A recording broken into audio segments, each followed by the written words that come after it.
ഈ ക്യാമ്പസും ഞാനും തമ്മിലുള്ള ബന്ധം വളരെ വളരെ പഴയതാണ് എന്ന് പറയുമ്പോഴും നിങ്ങൾ അതിൻ്റെ പഴക്കം ഊഹിക്കാൻ പ്രാപ്തരാണെന്ന് ഞാൻ വിചാരിക്കുന്നില്ല. 78-ൽ ഈ യൂണിവേഴ്സിറ്റിയുടെ വിദ്യാർത്ഥി സിൻഡിക്കേറ്റ് അംഗമായിരുന്നു ഞാൻ. 1978. എനിക്ക് തന്നെ അത് വിശ്വസിക്കാൻ വയ്യ. എൻ്റെ തൊട്ട് മുൻപിൽ ഈ പോസ്റ്റിൽ ഇരുന്നത്, ഇന്ന് എന്നോടുകൂടി ഞങ്ങളെല്ലാം ക്യാബിനറ്റിൽ ഒരുമിച്ചിരിക്കുന്നത് നമ്മുടെ സണ്ണി ജോസഫാണ്. സണ്ണിയായിരുന്നു KSUവിൻ്റെ അന്നത്തെ സിൻഡിക്കേറ്റ് അംഗം. SFIയുടെ ആദ്യത്തെ സിൻഡിക്കേറ്റ് അംഗം എന്ന നിലയിൽ ഞാനാണ് ആദ്യമായിട്ട് ജയിച്ചത്. എനിക്ക് 21 വയസ്സേ അന്നുള്ളൂ. എൻ്റെ ജീവിതത്തിലെ ഏറ്റവും ചാലഞ്ചിങ് ആയിട്ടുള്ള ഒരു കാര്യമായിട്ടാണ് ഞാൻ ഇപ്പോഴും അതിനെ കാണുന്നത്. കാരണം അന്ന് സിൻഡിക്കേറ്റ് യോഗത്തിന് എത്തുമ്പോൾ പുരുഷോത്തമ സാറും ജലീൽ സാറും ഒക്കെ നടത്തിയിരുന്ന ആ യോഗത്തിൻ്റെ കണ്ടക്ടിങ് ഓഫ് ദ മീറ്റിംഗ് അതൊരു വളരെ വളരെ പ്രധാനമായിരുന്നു. ഇപ്പോഴും അങ്ങനെ തന്നെ ആയിരിക്കും ഞാൻ വിചാരിക്കും. മാത്രമല്ല, അപ്പോഴാണ് ഈ ഫയലുകൾ എന്താണ് എന്ന് ഞാൻ പഠിച്ചത്. അപ്പോൾ ഓരോ അജണ്ടയുടെയും പുറകിലുള്ള ബാക്ക് ഫയൽ ഇപ്പോഴും അങ്ങനെ വെക്കുന്നുണ്ടോ? അത് എല്ലായിടത്തും ഒന്നും ഇല്ല. അത് കാലിക്കറ്റിൻ്റെ ഒരു നല്ല പ്രാക്ടീസ്. ഇപ്പോൾ 25 അജണ്ടയുണ്ടെങ്കിൽ ഒരു ടേബിളിൽ 25 സെറ്റ് ഫയലുകൾ ഉണ്ടാവും. അപ്പോൾ നമുക്ക് അജണ്ടയുടെ ബാക്ക് ഫയല് എളുപ്പത്തിൽ നോക്കാൻ സാധിക്കും. അന്ന് MR ചന്ദ്രശേഖരൻ, ശിവദാസൻ മേനോൻ തുടങ്ങിയിട്ടുള്ള നേതാക്കന്മാരിവിടെ സിൻഡിക്കേറ്റ് മെമ്പർമാരായിരുന്നു. അതുപോലെ തന്നെ കോൺഗ്രസ് നേതാവായിരുന്ന ശങ്കരനാരായണൻ MLA ആയിരുന്നു, കോഴിക്കോട് MLA ആയിരുന്നു. അതുപോലെ തന്നെ എത്രയോ ആളുകൾ, ഞാൻ എല്ലാവരുടെയും പേര് പറയുന്നില്ല. അതുപോലെ തന്നെ മുസ്ലിം ലീഗിൻ്റെ സമുന്നതരായ നേതാക്കന്മാർ, അവരെല്ലാം പരിചയപ്പെടാൻ കഴിയുന്നതൊക്കെ ഈ കാലഘട്ടത്തിലാണ്. കവികൾ, ആറ്റൂർ ഇവിടെ സിൻഡിക്കേറ്റ് മെമ്പറായിരുന്നു ഞങ്ങളുടെ കൂടെ, ആറ്റൂർ രവിവർമ്മ. അത് വലിയൊരു അനുഭവമായതുകൊണ്ട് ഈ ക്യാമ്പസ് എനിക്ക് ഞാനിവിടെ പഠിച്ചു എന്നാണ് പലരും വിചാരിക്കുന്നത്. ഞാൻ പോകാത്തത് ഞാൻ പഠിച്ച കോളേജിൽ മാത്രമാണ്. ബാക്കി എല്ലാ കോളേജിലും ഞാൻ കൃത്യമായിട്ട് പോകുമായിരുന്നു. അത് കാലിക്കറ്റ് ലോ കോളേജാണ്. പക്ഷെ ഗൗരവമായിട്ട് പഠിച്ചത് തൃശ്ശൂർ സെൻറ് തോമസിൽ ഫിസിക്സ് BSc ആണ് പഠിച്ചിരുന്നത്. അപ്പം എന്തായാലും അങ്ങനെ എൻ്റെ ഓർമ്മകൾക്ക് ഒരുപാട് നിറം ഉള്ള ഓർമ്മകളുള്ള ഒരു സ്ഥലത്തേക്ക് ഇന്നൊരു പ്രത്യേക ചുമതല വഹിക്കുന്ന ഒരു വ്യക്തി എന്നുള്ള നിലയിൽ ഉദ്ഘാടകനായിട്ട് കടന്നു വരാൻ കഴിഞ്ഞതിൽ എനിക്ക് അതിയായ സന്തോഷമുണ്ട്. വളരെ നോസ്റ്റാൾജിക്കാണ് ഈ ക്യാമ്പസ്. എന്നെ സംബന്ധിച്ചിടത്തോളം ഒരുപാട് നോസ്റ്റാൾജിക് മെമ്മറീസ് ഉള്ള ഒരു ഇടമാണ്. എന്തായാലും ഞാൻ അതിനെക്കുറിച്ച് പറഞ്ഞ് സമയം കളയുന്നില്ല. ഇവിടെ വന്നപ്പോൾ എന്നെ ആകർഷിച്ചത് ഇവിടെ 9:30 മണിയിൽ നിൽക്കുന്ന ഒരു ക്ലോക്കാണ്. അത് അവിടെ നിൽക്കുകയാണ്. ഞാനും വിചാരിച്ചു 9:30 ആയിട്ടുള്ളൂ, ഞാൻ അത്ര വേഗം അവിടെ എത്തിയോ എന്ന് വിചാരിച്ചു. ടൈം ട്രാവൽ ചെയ്തോന്ന് ഞാൻ അത്ഭുതപ്പെട്ടു. കാരണം തൊട്ടടുത്ത ഐൻസ്റ്റീനും ഇരിക്കുന്നുള്ളത് കൊണ്ട് ഞാൻ എൻ്റെ ജീവിതത്തിലെ ആദ്യത്തെ ടൈം ട്രാവൽ, വലിയ വലിയ ട്രാവലേഴ്സാണ് ഇരിക്കുന്നത്. അതുകൊണ്ട് എന്തായാലും ഇന്ന് ഞാനിവിടെ നിൽക്കുന്നത് ഒരു വളരെ സവിശേഷമായൊരു വിഷയം, സാധാരണത്തെ വിഷയമല്ല. ഇവിടുത്തെ റീസെൻറ്ററിങ് എന്നൊരു നല്ല വാക്ക്, അത് റീസെൻറ്ററിങ് മലബാർ. റീസെൻറ്റർ എന്നുള്ള വാക്ക് തീർച്ചയായിട്ടും നിങ്ങൾ തിരഞ്ഞെടുത്തത് ഈ അർത്ഥത്തിൽ വളരെ ശരിയാണ്. പക്ഷെ ഡീസെൻട്രലൈസേഷൻ്റെ എതിരായിട്ടല്ല ഇവിടെ റീസെൻട്രലൈസേഷൻ ഉപയോഗിച്ചിരിക്കുന്നത്. റീസെൻറ്ററിങ് ആണ്, സെൻട്രലൈസേഷൻ. അതുകൊണ്ട് എനിക്ക് വളരെ കൗതുകമായി ഈ റീസെൻറ്ററിങ് എന്ന ഈ പദം. കാരണം മലബാറിനെ വീണ്ടും കേന്ദ്ര സ്ഥാനത്തേക്ക് എത്തിക്കുക എന്ന അർത്ഥത്തിൽ അത് വളരെ ചരിത്രപരമായി പ്രധാനമായിട്ടുള്ള ഒരു കാര്യമാണ്.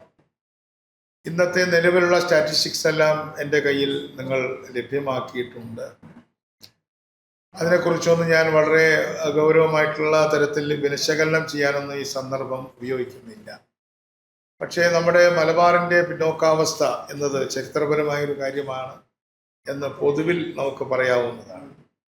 നമുക്കറിയാം, കേരളത്തിൻ്റെ രൂപീകരണം 1946 തൊട്ട് 56 വരെയുള്ള 10 വർഷം വളരെ വിചിത്രമായ വഴികളിലൂടെയാണത് കടന്നുപോയിട്ടുള്ളത്. അത് കാണാൻ കഴിയും. 1946 ചിത്തര തിരുനാൾ രാജാവ് നടത്തിയിട്ടുള്ള റേഡിയോ പ്രഭാഷണത്തിൽ അദ്ദേഹം പറഞ്ഞത്, തിരുവിതാംകൂറിന്റെ ചുമലിൽ നിന്ന് എല്ലാ വിദേശാധിപത്യങ്ങളും ഇറങ്ങിപ്പോയി എന്ന്. ബ്രിട്ടീഷുകാർ പോയി എന്നല്ല, അതിനർത്ഥം തിരുവിതാംകൂർ സ്വതന്ത്രമായി എന്ന് വേണമെങ്കിൽ അത് വായിച്ചെടുക്കാവുന്നതാണ്. അതിൻ്റെ പിറ്റേ ദിവസം തന്നെ മഹാത്മാഗാന്ധി അതിനെതിരായിട്ടുള്ള ഒരു സ്റ്റേറ്റ്മെന്റ് പുറപ്പെടുവിച്ചു. കാരണം തിരുവിതാംകൂർ ഇന്ത്യയുടെ ഭാഗമാകണം എന്നതാണ് അദ്ദേഹത്തിൻ്റെ സ്റ്റേറ്റ്മെന്റിൽ ഉണ്ടായിരുന്നത്. ഇതെല്ലാം ഞാൻ പറയുന്നത് നമ്മുടെ IRS ഓഫീസറായിരുന്ന മോഹൻ എഴുതിയിട്ടുള്ള പുസ്തകം നിങ്ങൾ വായിക്കുന്നത് നല്ലതായിരിക്കും. കേരള ഹിസ്റ്ററി, വളരെ കേരള രാഷ്ട്രീയത്തിൻ്റെ ചരിത്രം വളരെ വിശദമായ തരത്തിൽ, ഒരുപക്ഷെ ഏറ്റവും അക്കാഡമിക് ആയിട്ട് ഏറ്റവും കൂടുതൽ സൈറ്റേഷനോട് കൂടി ഇറങ്ങിയിട്ടുള്ള മോഹൻ്റെ പുസ്തകത്തെ ഉദ്ധരിച്ചുകൊണ്ടാണ് ഞാൻ ഇവിടെ സംസാരിക്കുന്നത്. അല്ലാതെ ഒരു യൂണിവേഴ്സിറ്റിയിൽ ഓഫ് ഹാൻഡായിട്ട് സംസാരിക്കാൻ പാടില്ലാത്തതാണ്. അപ്പോൾ മോഹൻ്റെ ആ പുസ്തകത്തിൽ നിന്ന് നമ്മൾ വായിച്ചെടുക്കാൻ കഴിയുന്നത് 1946 എന്ന് പറയുന്നത് തന്നെ വളരെ പ്രധാനമായിരുന്നു. നെഹ്റു ഗവൺമെന്റ് അധികാരത്തിൽ വന്നതിന് ശേഷമുള്ള, അതായത് 1946 അധികാരത്തിൽ വന്ന താൽക്കാലിക ഗവൺമെന്റിന് ശേഷമുണ്ടായ വളരെ ബ്രിസ്കായിട്ടുള്ള വർത്തമാനങ്ങൾ 1947 എത്തുന്നതിന് മുൻപ് തന്നെ തിരുവിതാംകൂർ എങ്ങനെയാണ് ഒറ്റയ്ക്ക് നിൽക്കേണ്ടത് എന്നതിനെക്കുറിച്ചുള്ള ആലോചനകൾ, ഇതിനെക്കുറിച്ചൊക്കെ ആഴത്തിൽ തൻ്റെ പഠനത്തിലൂടെയും തൻ്റെ പിതാവിൻ്റെ അവരുടെ കുടുംബത്തിൻ്റെ എല്ലാ അനുഭവത്തിൽ കൂടെ അറിയുന്ന ആളാണ് ഇവിടെ ഇരിക്കുന്ന പ്രൊഫസർ മോഹൻ ഗോപാൽ. ആ സന്ദർഭത്തിൽ ഒരുപക്ഷെ തിരുവിതാംകൂർ പാകിസ്ഥാന്റെ അംഗീകാരം തേടുമെന്ന ഒരു സ്ഥിതി ഉണ്ടായിരുന്നു. പാകിസ്ഥാനിലേക്ക് 2 ഉദ്യോഗസ്ഥന്മാരെ CP അയക്കുകയുണ്ടായി. അത് പഞ്ചസാര വാങ്ങിക്കാനാണെന്ന് പറഞ്ഞിട്ടാണ് ഒരാളെ അയച്ചത്. പക്ഷേ വാസ്തവത്തിൽ അദ്ദേഹം ഒരു പൊളിറ്റിക്കൽ ഏജന്റായി. അത് ഒറ്റയ്ക്ക് നിൽക്കാൻ കഴിയുമെങ്കിൽ പാകിസ്ഥാന്റെ അംഗീകാരം നേടിയാൽ വേണമെങ്കിൽ ബ്രിട്ടീഷ് ക്രൗൺ അംഗീകരിക്കുകയും, അന്ന് പാകിസ്ഥാൻ ബ്രിട്ടന്റെ മേൽക്കോയ്മ അംഗീകരിച്ചിരുന്നു. കാരണം ബ്രിട്ടീഷ് മഹാരാജ്ഞിയെ തന്നെ രാജ്ഞിയായി നിലനിർത്താമെന്നൊരു ധാരണ അവർക്ക് ഉണ്ടായിരുന്നു. എന്തായാലും നമ്മൾ കേരളത്തിന്റെ രൂപീകരണത്തിൽ വിട്ടുപോകാൻ പോലും മടിയില്ലാതിരുന്ന ഒരു രാജഭരണത്തെയാണ് പട്ടേലിൻ്റെയും നെഹ്റുവിൻ്റെയും നേതൃത്വത്തിൽ തിരുവിതാംകൂർ സ്റ്റേറ്റായിട്ട് കൊണ്ടുവരികയും രാജപ്രമുഖനായി രാജാവിനെ നിയമിക്കുകയും ചെയ്തത്. അതാണ് ഒരു പ്രോസസ് നമ്പർ 1. അതിനുശേഷം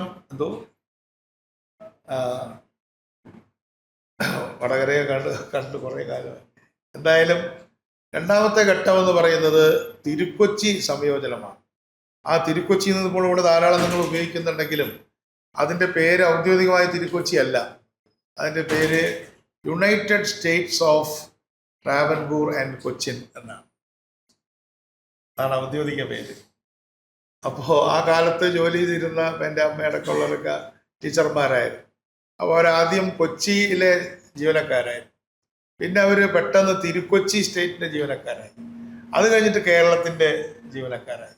അപ്പോൾ വളരെ ബ്രിസ്കായിട്ടാണ് ഇതെല്ലാം നടന്നത്. അപ്പോൾ അങ്ങനെ വന്നപ്പോൾ നമ്മുടെ ഭരണഘടനാടിസ്ഥാനത്തിൽ ആദ്യത്തെ തെരഞ്ഞെടുപ്പ് നടക്കുമ്പോൾ കേരളം ഉണ്ടായിരുന്നില്ല, തിരുക്കൊച്ചിയാണ് ഉണ്ടായിരുന്നത്.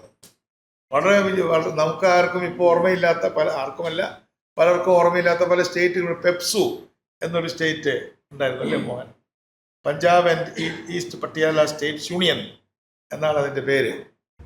അപ്പം അത്തരത്തിൽ ഉള്ള സ്റ്റേറ്റുകൾ, എല്ലാ സ്റ്റേറ്റിലും നമ്മുടെ ഭരണഘടനയിൽ ആദ്യത്തെ ഇലക്ഷൻ നടക്കുമ്പോൾ മലബാർ മദിരാശി സംസ്ഥാനത്തിൻ്റെ ഭാഗമായിരുന്നു എന്ന് നമുക്കെല്ലാം അറിയാമെങ്കിലും ഇത് പഠിക്കുന്ന നിങ്ങളോട് എനിക്ക് അഭ്യർത്ഥിക്കാനുള്ള ഇതിൻ്റെ പ്രോസസ്സ് വളരെ ഡീറ്റെയിൽ ആയിട്ട് തന്നെ നിങ്ങൾ നോക്കുകയും മനസ്സിലാക്കുകയും ചെയ്യേണ്ടതായിട്ടുണ്ട്. അതും കഴിഞ്ഞിട്ട് 10 വർഷം കഴിയുമ്പോഴാണ് തിരുക്കൊച്ചിയും മലബാറും തമ്മിൽ സംയോജനം നടക്കുന്നത്. അപ്പോൾ ആദ്യത്തെ ഇന്ത്യയിലേക്കുള്ള ഇന്ത്യ യൂണിയന്റെ ഭാഗമാകുക എന്നത് ഒരു വിഷമകരമായിട്ടാണ് തിരുവിതാംകൂർ ചെയ്തത്. അത് കഴിഞ്ഞ് കൊച്ചിക്ക് അഭിപ്രായം ഉണ്ടായിരുന്നില്ല. കൊച്ചിയാണ് അതിൽ ഐക്യ കേരളത്തെക്കുറിച്ച് കൂടുതൽ സംസാരിച്ചത്. കൊച്ചി രാജാവ് തന്നെ ഐക്യ കേരളത്തിൻ്റെ വക്താവായിരുന്നു. അപ്പോൾ തിരുക്കൊച്ചിയാവും. അപ്പോൾ ഹൈക്കോടതി വടക്കും സെക്രട്ടേറിയറ്റ് തെക്കും. കൊച്ചിയുടെ വളരെ കൃത്യമാണ്. ഹൈക്കോടതി എറണാകുളത്തും സെക്രട്ടേറിയറ്റ് വളരെ കൃത്യമാണ്.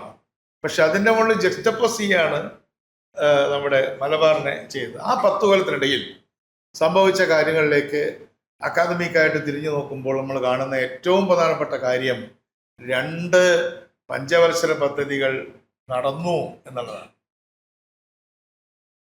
അപ്പോൾ ഞങ്ങൾ പ്ലാനിംഗ് ബോർഡിൽ ഒരുമിച്ച് പ്രവർത്തിച്ചിരുന്നു, ഞാനും മോഹനും. ആ ദിവസങ്ങൾ എൻ്റെ ജീവിതത്തിലെ ഏറ്റവും നല്ല ദിവസങ്ങളായിരുന്നു. ആ സന്ദർഭത്തിൽ നമ്മുടെ ആദ്യത്തെ ഫസ്റ്റ് പ്ലാൻ അന്ന് കെ എൻ രാജനെ പോലെ 28 വയസ്സുള്ള ഒരു ചെറുപ്പക്കാരനായ ഇക്കണോമിസ്റ്റ് നെഹ്റുവിൻ്റെ സഹായിയായിട്ട് അവിടെ ഉണ്ടായിരുന്നു പ്ലാനിംഗ് കമ്മീഷൻ. അത് കഴിയുമ്പോൾ അതിനോടൊപ്പം തന്നെ മഹൽനോബിസിൻ്റെ നേതൃത്വത്തിലുള്ള അതിഭയങ്കരമായ പ്ലാനിംഗ് പ്രോസസ്സ്. ആ പ്ലാനിംഗ് പ്രോസസ്സ് നടക്കുമ്പോൾ ഇന്ത്യയുടെ രൂപീകരണത്തിൽ, നവഭാരതത്തിൻ്റെ രൂപീകരണത്തിൽ ഏറ്റവും നിർണായകമായ അടിത്തറ ഇട്ടിട്ടുള്ള 2 പ്ലാൻ ഉണ്ടാകുമ്പോഴും കേരളം എന്നൊരു സ്റ്റേറ്റ് ഉണ്ടായിരുന്നില്ല എന്നതും മലബാറിനെ കുറിച്ച് പഠിക്കുന്നവർ വളരെ ഗൗരവത്തിൽ മനസ്സിലാക്കേണ്ടതാണ്. അപ്പോൾ നമ്മൾക്ക് ഇവിടെയുള്ള വന്ന് അണക്കെട്ടുകൾ വളരെ പ്രധാനപ്പെട്ട ഒരു കാര്യമാണ്. കാരണം അന്ന് ഡ്രോട്ട് സിറ്റുവേഷൻ ഉണ്ടായിരുന്നിരിക്കാം, ഫ്ലഡ് ഉണ്ട്, ഫ്ലഡും മഹാനദിയൊക്കെ അങ്ങോട്ടും ഇങ്ങോട്ടും മാറിയും തിരിഞ്ഞും പ്രശ്നങ്ങൾ ഉണ്ടാക്കുന്നൊരു കാലമാണ്. ആ കാലത്ത് മഹൽനോബിസിനെ കുറിച്ച് പറയാറുണ്ട്. അദ്ദേഹം മഹാനദിയിൽ വെള്ളം ഒഴുകിപ്പോകുന്നതിൻ്റെ കണക്ക് സ്റ്റാറ്റിസ്റ്റിക്കലായിട്ട്, അദ്ദേഹം സ്റ്റാറ്റിസ്റ്റീഷ്യനാണല്ലോ, കണക്കാക്കി കൃത്യമായി അത് അണക്കെട്ട് പണിതപ്പോൾ അത്ര വെള്ളം തന്നെയാണ് പിന്നെ കൃഷിക്ക് ലഭ്യമായത്. ഫ്ലഡ് കൺട്രോൾ ചെയ്തതിനെ കുറിച്ചൊക്കെ സ്റ്റാറ്റിസ്റ്റീഷ്യൻസ് പറയാറുണ്ട്.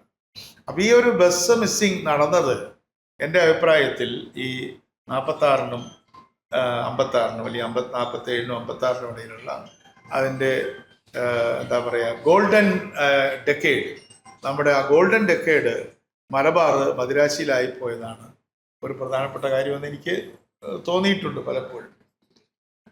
അതിനുശേഷമാണ് നമ്മുടെ പ്ലാനിംഗ് ബോർഡിലൊക്കെ നമ്മുടെ പഴയ ഡോക്യുമെൻറ്റുകൾ കാണുമ്പോൾ അത് മെനക്കെട്ടിരുന്ന് വായിക്കാൻ ശ്രമിച്ച ഒരു വിദ്യാർത്ഥിയാണ് ഞാൻ. അവിടെ 56-ന് മുമ്പുള്ള ഡോക്യുമെൻറ്റ്സ് അവിടെ ഇല്ലല്ലോ. അപ്പം തന്നെ നമ്മുടെ പ്ലാനിംഗ് പ്രോസസ്സൊക്കെ വളരെ വീക്കാണ്. അപ്പോൾ കേരള സ്റ്റേറ്റ് ഇല്ല. 57-ലാണ് കേരള സ്റ്റേറ്റ് ഉണ്ടായത്. കേരള സ്റ്റേറ്റ് വന്നപ്പോഴാണ്, സ്റ്റേറ്റ് ഓഫ് കേരള വന്നപ്പോഴാണ് മലബാർ ഇതിൻ്റെ കൂടെ ഒരുമിച്ച് വരുന്നത്. പക്ഷേ പിന്നീട് മലബാറിന് ഒരു അവസരം വന്നത് ഡീസെൻട്രലൈസേഷൻ വന്നപ്പോൾ. ഞാൻ ഈ റീസെൻറ്റർ എന്ന് പറയുമ്പോൾ വളരെ സൂക്ഷിച്ച് ഉപയോഗിക്കുന്ന ഒരു വാക്കാണ്. ഡീസെൻട്രലൈസേഷൻ മലബാറിനൊരു ആശ്വാസം നൽകി. കാരണം നമ്മുടെ പ്ലാനിൻ്റെ 25% ഇപ്പോൾ ഏതാണ്ട് 28% വരും. അത് ഡിവൈഡ് ചെയ്യുന്നത് കൃത്യമായ ഒരു ഫോർമുലയുടെ അടിസ്ഥാനത്തിലാണ്.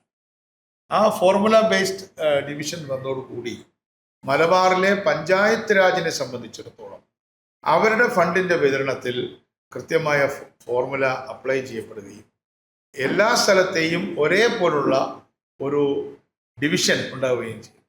ഇപ്പോൾ ഞാൻ ഇന്നലെ ഒരു ഗ്രാമവണ്ടി ഉദ്ഘാടനം ചെയ്തിട്ട് ചിറക്കര എന്ന് പറയുന്ന ചാത്തന്നൂരിലെ ഒരു കൊച്ചു ഗ്രാമത്തിൽ, എനിക്ക് ആ ഗ്രാമം വലിയ പരിചയമില്ല. അപ്പോൾ അവിടുത്തെ ഏറ്റവും വലിയൊരു രസം എന്ന് വെച്ചാൽ അവിടെ 50ഓളം ആനകൾ ഉണ്ടെന്നുള്ളതാണ്. വളർത്താനകൾ, ഒരാൾക്ക് തന്നെ 40 ആനയുണ്ട് പോലും. അപ്പോൾ ആനകളെയൊക്കെ ഞാൻ കാണാൻ പോയി. അപ്പോൾ അവിടെ നോക്കുമ്പോൾ ഒരു കുഞ്ഞു ഗ്രാമമാണ്. പക്ഷേ അവിടെ 17-18% SC പോപ്പുലേഷൻ.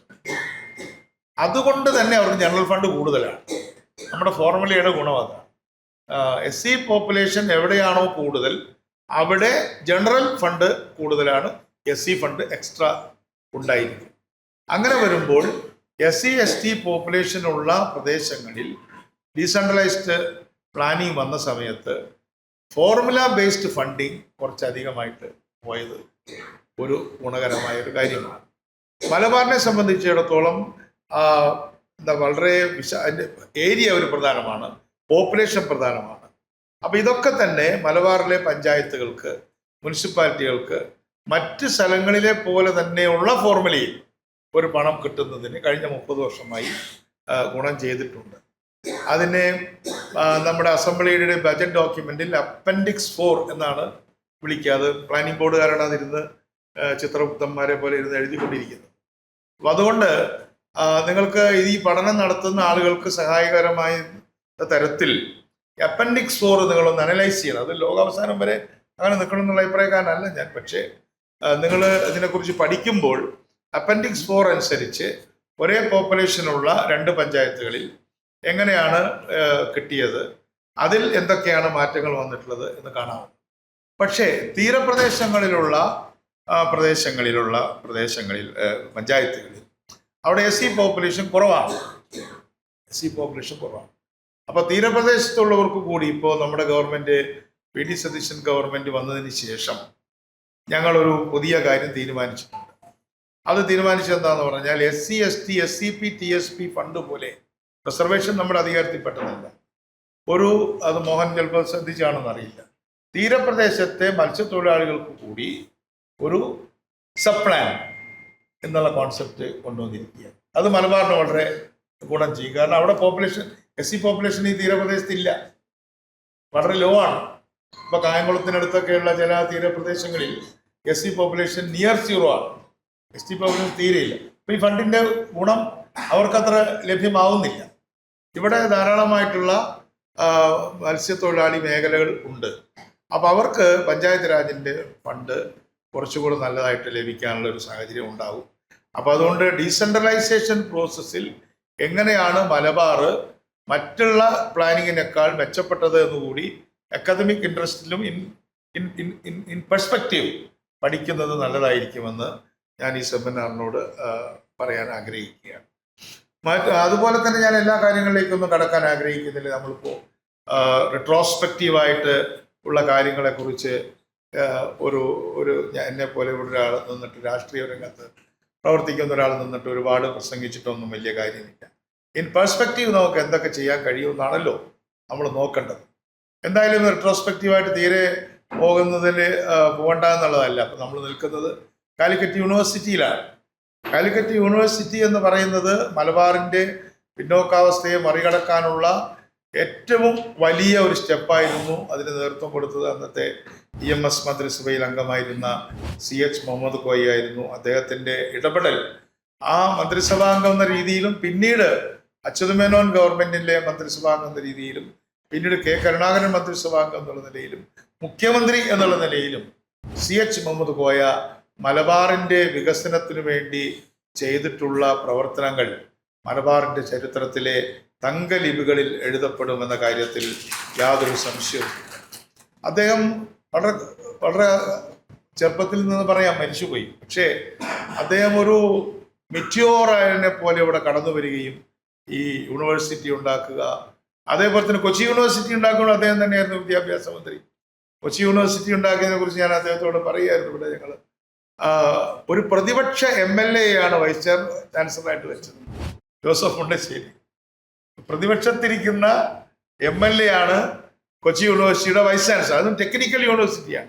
മുണ്ടശ്ശേരി ടെക്നിക്കലായിട്ടുള്ള ആളല്ല, അദ്ദേഹം മലയാള സാഹിത്യത്തിൻ്റെ വക്താവാണ്. പക്ഷേ ആ സാഹിത്യകാരനെ ഒരു സാങ്കേതിക സർവകലാശാലയുടെ വൈസ് ചാൻസലറായിട്ട് വെച്ചു.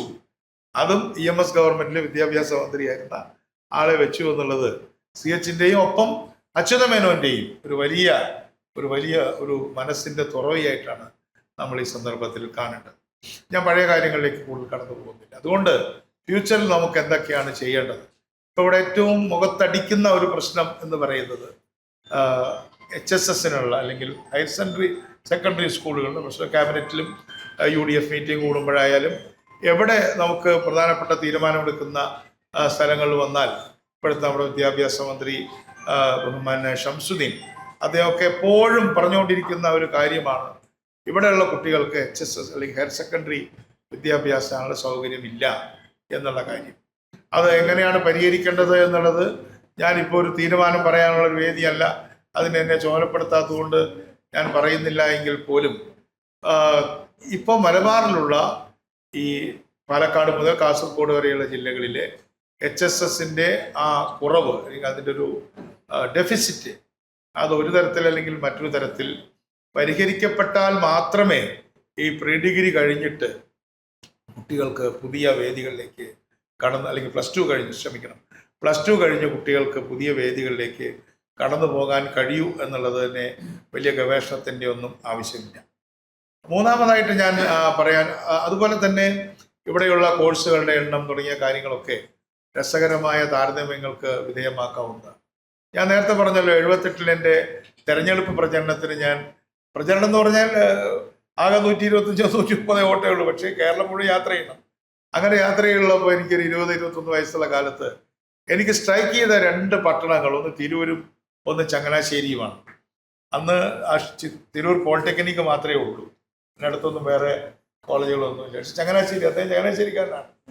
അന്ന് ഗംഭീരമായ 3 കോളേജുകൾ, 2 കോളേജുകൾ, അസംഷൻ 3 കോളേജുകൾ, ഗംഭീരമായ 3 കോളേജുകൾ അന്ന് ചങ്ങനാശ്ശേരിയിൽ. അപ്പൊ എനിക്കൊരു രസത്തിന് വേണ്ടി അന്നൊരു സ്റ്റുഡൻറ് എന്താ പറയുക, ഒരു പ്രവർത്തകൻ എന്ന രീതിയിൽ ഈ ചങ്ങനാശ്ശേരിയും തിരൂരും തമ്മിൽ ടെയിൽ ഓഫ് 2 ടൗൺസ് എന്ന് പറഞ്ഞൊരു ലേഖനം ഞാൻ എഴുതി. അത് പബ്ലിഷ് ചെയ്തൊന്നുമില്ല, എങ്കിലും അത് രസകരമായൊരു നോട്ടമായിരുന്നു. പഠനം എന്ന് പറയാൻ പറ്റില്ല. പക്ഷെ ഇന്ന് മലബാറിൽ അതല്ല, വളരെയധികം വലിയ മാറ്റങ്ങൾ മലബാറിൽ ഉണ്ടായിട്ടുണ്ട്. മലബാർ വാസ്തവത്തിൽ ഇന്ന് പല കാര്യത്തിലും പിന്നെ നിൽക്കുകയാണെങ്കിലും മലബാർ ഇന്ന് കേരളത്തിൻ്റെ ഒരു ഗ്രോത്ത് എഞ്ചിൻ തന്നെയാണ്. മലബാറിലുള്ള ആളുകളുടെ ഉത്സാഹം, പ്രത്യേകിച്ചും തുറന്നു കിട്ടിയ ഗൾഫിൻ്റെ അവസരങ്ങൾ, അതേപോലെ തന്നെ ഇപ്പോൾ യൂറോപ്പിലും ഇംഗ്ലണ്ടിലും ഒക്കെ തന്നെ പോയിട്ടുള്ള അവരുടെ മുന്നേറ്റങ്ങൾ, അതുകൊണ്ട് മലബാറിലെ സ്റ്റോറി ഒരു ട്രാജിക് സ്റ്റോറിയാണെന്ന് ഞാൻ കഴിയും. അവർക്ക് ഒരുപാട് ഡെഫിസിറ്റുകളുണ്ട്.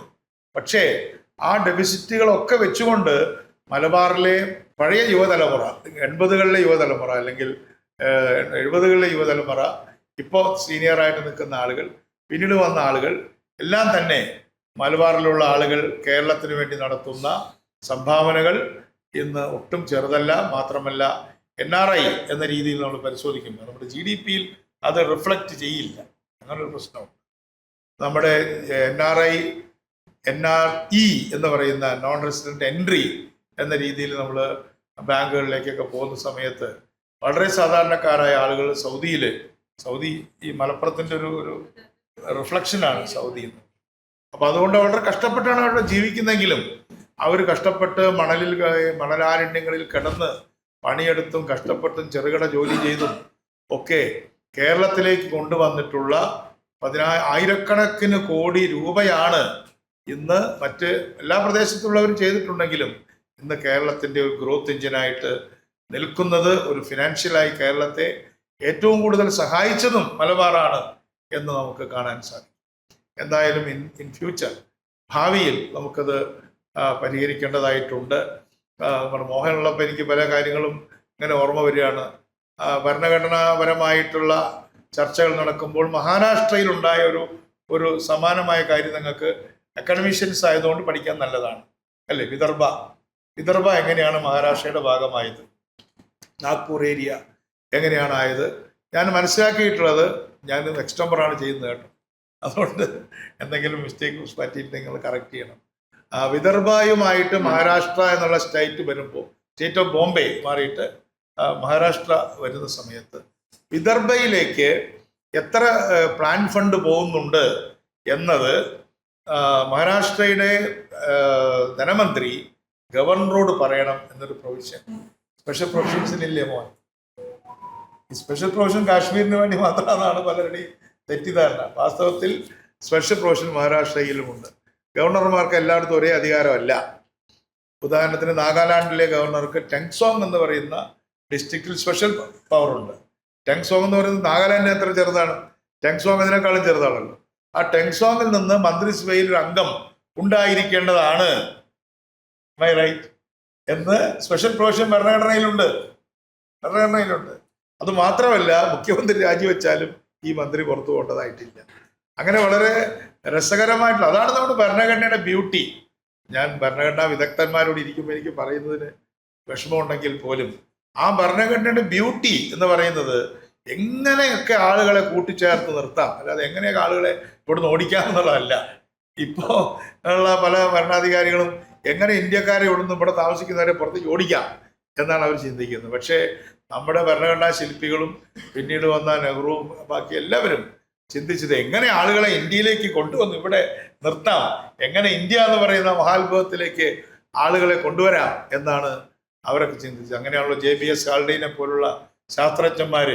അദ്ദേഹം ഈ സ്റ്റാറ്റിസ്റ്റിക്കൽ ഇൻസ്റ്റിറ്റ്യൂട്ടിലാണ് വന്നത്. അദ്ദേഹം ഇംഗ്ലണ്ടിൽ വലിയൊരു ഭയങ്കര ഒരു പ്രോഗ്രസീവ് സയൻറ്റിസ്റ്റായ അദ്ദേഹം പറയുന്നുണ്ടല്ലോ, നെഹ്റു ഭരിക്കാൻ തുടങ്ങിയിരിക്കുന്നു, ഞാൻ അവിടെ പോയിട്ട് പൗരനായിക്കോളാം, എനിക്ക് ഇംഗ്ലണ്ടിൻ്റെ പൗരത്വം വേണ്ട എന്ന് പറഞ്ഞ ജൂനിയർ JBS കാൾട്ടൈനെ കുറിച്ച് മുണ്ടശ്ശേരിയും അദ്ദേഹത്തെക്കുറിച്ച് എഴുതിയിട്ടുണ്ട്. അപ്പോൾ ഒറ്റ വാക്കിൽ പറഞ്ഞാൽ നമ്മുടെ ഈ പഴയ കഥകളൊക്കെ നിലനിൽക്കുമ്പോൾ തന്നെ നമുക്ക് പുതിയ കാലഘട്ടത്തിൽ അവികസിതമായിട്ടുള്ള മേഖലകളെ അല്ലെങ്കിൽ അവികസിത പാരമ്പര്യം കൊണ്ട് നമ്മൾ പേറുന്ന പ്രശ്നങ്ങളെ, നമുക്കുണ്ടായിരുന്ന പഴയ കാലത്തുണ്ടായിരുന്ന ആ ഒരു മാർജിനലൈസേഷൻ, ആ മാർജിനലൈസേഷൻ ബ്രിട്ടീഷുകാർ നേരിട്ട് ഭരിക്കുകയും അടിച്ചമർത്തുകയും ആളുകളെ വാഗൺ ട്രാജഡി പോലുള്ള ക്രൂരതകൾക്ക് വിധേയമാക്കുകയും നേരിട്ടുള്ള കൊളോണിയൽ പ്ലണ്ടർ നടന്നിട്ടുള്ള അതാണ് മലബാർ. ആ മലബാറിൻ്റെ വേദനകളെ കലാകാലമായിട്ട് പരിഹരിക്കാൻ കഴിയുള്ളൂ എങ്കിൽ പോലും അതിൻ്റെ വേഗം എങ്ങനെ കൂട്ടാം, അവിടെയൊക്കെ എങ്ങനെ ആ ഗ്യാപ്പ് നമുക്ക് ഫില്ല് ചെയ്യാം, അത് +2 സീറ്റിൻ്റെ കാര്യത്തിൽ മാത്രമല്ല എല്ലാ കാര്യങ്ങളിലും എങ്ങനെ നമുക്ക് മലബാറിൻ്റെ മാത്രമല്ല ഇടുക്കിയുടെ തന്നെ പല പ്രദേശങ്ങളും വളരെ പിന്നണിയിലാണ്. ഞാൻ സ്റ്റാറ്റിസ്റ്റിക്സിൻ്റെ ഒരു തമാശ ഞാൻ അദ്ദേഹത്തെ കാണിച്ചു കൊടുത്തു. 1000 കുട്ടികൾക്ക് എത്ര നഴ്സിംഗ് സീറ്റ് ഉണ്ട് എന്നുള്ളത് നോക്കിയാൽ എറണാകുളവും ഇടുക്കി ഒരുപോലെയാണ്. അതുകൊണ്ട് സ്റ്റാറ്റിസ്റ്റിക്സിൻ്റെ ഈ ഗ്രാഫ് കൊണ്ട് മാത്രം നിങ്ങൾ അത്ഭുതപ്പെടരുത്, അതൊക്കെ ചെറിയ ഇത്തിരി ഡിസപ്റ്റീവാണ്. താങ്കളോടാണോ ഞാൻ പറഞ്ഞത് അല്ലേ കാണിച്ചു കൊടുത്തത്? അതുകൊണ്ട് ഇടുക്കി പോലുള്ള ഡിസ്ട്രിക്റ്റുകളുണ്ട്. അതുപോലെ തന്നെ അവിടെയൊന്നും ഈ സ്റ്റാറ്റിസ്റ്റിക്സ് കണ്ട് നിങ്ങൾ പേടിക്കരുത്. അവിടെ ആളുകൾ വളരെയധികം വിഷമിച്ച് ജീവിക്കുന്ന ഒരുപാട് മേഖലകളുണ്ട്. മാത്രമല്ല പാരിസ്ഥിതികമായ പ്രശ്നങ്ങൾ വന്നതിൻ്റെ പേരിൽ ഇപ്പോൾ പല പ്രദേശങ്ങളും വാസയോഗ്യമല്ലാതായിരിക്കുകയാണ്. വളരെ വാസയോഗ്യമായിരുന്ന പല പ്രദേശങ്ങളും വാസയോഗ്യമല്ല ആണോ എന്ന ആളുകൾക്ക് സംശയമായി. വയനാടാണ് എൻ്റെ ഒന്നാമത്തെ ഒരു ഇരയായിട്ട് വന്നിട്ടുള്ളത്. അപ്പം അതുകൊണ്ട് നമ്മുടെ പുതിയ പ്രശ്നങ്ങൾ, പാരിസ്ഥിതിക പ്രശ്നങ്ങൾ വന്നിട്ടുണ്ട്. പുതിയ ഡിപ്രൈവേഷൻസ്, ഇല്ലായ്മകൾ നമുക്കുണ്ടായിട്ടുണ്ട്. അപ്പം അതുകൊണ്ട് അതെല്ലാം പരിഹരിക്കണം. അതോടൊപ്പം തന്നെ പരമ്പരാഗതമായി മലബാർ നേരിടുന്ന പിന്നോക്കാവസ്ഥ എങ്ങനെ പരിഹരിക്കാം എന്നതിൻ്റെ വലിയ ഒരു നോട്ടം നമുക്ക് വേണം. ഇപ്പോൾ അണക്കെട്ട് പോലുള്ള ഇൻവെസ്റ്റ്മെൻറ്റുകളൊന്നും ഇപ്പോൾ എവിടെ ഇല്ല. അത് അണക്കെട്ടുകളൊക്കെ തിരുക്കൊച്ചി ഭാഗത്തല്ലേ അണക്കെട്ടുകളൊക്കെ, അത് നിങ്ങൾ നോക്കി കാണുമല്ലോ. ഡാം അല്ലേ, ഡാമുകളൊക്കെ ഉണ്ടായത് അത് അവിടെ വരെയുള്ളൂ. അങ്ങോട്ട് വടക്കോട്ട് അധികം ഡാമുകൾ ഇനിയിപ്പോൾ ഉണ്ടാക്കുന്നതും ആളുകൾ അത് ഇൻട്രസ്റ്റ് എടുക്കുന്നൊരു കാര്യമല്ല. അതാണ് 1-2 പ്ലാനിൻ്റെ ഇൻവെസ്റ്റ്മെൻറ്റ് മുഴുവൻ ഈ ജലസേചനത്തിലും അതുപോലുള്ള കാര്യങ്ങളിലുമായി. അപ്പോൾ അതിൻ്റെയൊക്കെ പ്രശ്നങ്ങളുണ്ട്. ആ പ്രശ്നങ്ങളെല്ലാം പടിപടിയായി പരിഹരിക്കുകയും നമുക്ക് ഒരുമിച്ച് മുന്നോട്ട് പോവുകയും ചെയ്യാൻ കേരളത്തിൻ്റെ എല്ലാ മേഖലയിലുമുള്ള കോർ ആൻഡ് പെരിഫറി എന്ന് പറയുന്നത് പോലെ ആ കോറും പെരിഫറി, ഇപ്പോൾ കോഴിക്കോട് ഒരു നഗരം ഒരു കോറാണെങ്കിൽ അതിൻ്റെ തന്നെ കിഴക്കൻ ഭാഗങ്ങൾ അതിൻ്റെ പെരിഫറിയായിട്ട് നിൽക്കുകയാണ് അല്ലേ. ചക്കിട്ടപ്പാറയും പേരാമ്പ്രയും അങ്ങനെയുള്ള പ്രദേശങ്ങളിലൊക്കെ ആളുകൾക്ക് അതേ ഫെസിലിറ്റികൾ കിട്ടുന്നില്ല. അപ്പോൾ ആ തരത്തിലുള്ള കോർ പെരിഫറി ഇഷ്യൂസ് എങ്ങനെ പരിഹരിക്കാം എന്നുള്ള രീതിയിൽ നമുക്ക് ഈ പ്രശ്നത്തെ നല്ലതുപോലെ പഠിക്കേണ്ടതായിട്ടുണ്ട്. എന്തായാലും KK കുറുപ്പ് സാർ ഇതിനു വേണ്ടിയിട്ട് മുന്നിട്ടിറങ്ങിയതിൽ സന്തോഷം. SCH സെൻറ്റർ CH ചെയർ ഇതിനു വേണ്ടിയിട്ട് ഇറങ്ങിയത് വളരെ നന്നായി. അതിലുപരി ഇത്രയും സീരിയസ് ആയ ഒരു മീറ്റിംഗ് ഉദ്ഘാടനം ചെയ്തതിനു വേണ്ടി എന്നെ ക്ഷണിച്ചതിന് നന്ദി രേഖപ്പെടുത്തിക്കൊണ്ട് കേരളത്തെ ഒറ്റക്കെട്ടായും അതേപോലെ തന്നെ ഒരുമിച്ചും വളരെ ഏകദാനതയോടുകൂടി കേരളത്തെ എങ്ങനെ വികസിപ്പിച്ച് മുന്നോട്ട് കൊണ്ടുപോകാം എന്ന ചർച്ചയ്ക്ക് ഇനിയും CHനെ പോലുള്ള ഒരു വലിയ വിഷണറി ആയിട്ടുള്ള ഒരു മഹാനായ മനുഷ്യൻ്റെ ഓർമ്മകൾ നമുക്ക് പിന്തുണ നൽകട്ടെ. അദ്ദേഹത്തിൻ്റെ ഓർമ്മകളുടെ ബലത്തിൽ നമുക്ക് വീണ്ടും മുന്നോട്ട് പോകാം. മറ്റെല്ലാ മഹാരഥന്മാരുടെയും പശ്ചാത്തലം നമുക്കുണ്ട്. ഇനിയും നമുക്ക് പഴയ കഥ പറഞ്ഞിരുന്നാൽ പോരാ, പുതിയ കാര്യങ്ങൾ ചെയ്യേണ്ടതായിട്ടുണ്ട് എന്ന് മാത്രം പറഞ്ഞുകൊണ്ട് ഔപചാരികമായി ഈ യോഗം ഉദ്ഘാടനം ചെയ്തതായിട്ട്, സെമിനാർ ഉദ്ഘാടനം ചെയ്തതായിട്ട് അറിയിക്കുന്നു. നന്ദി, നമസ്കാരം.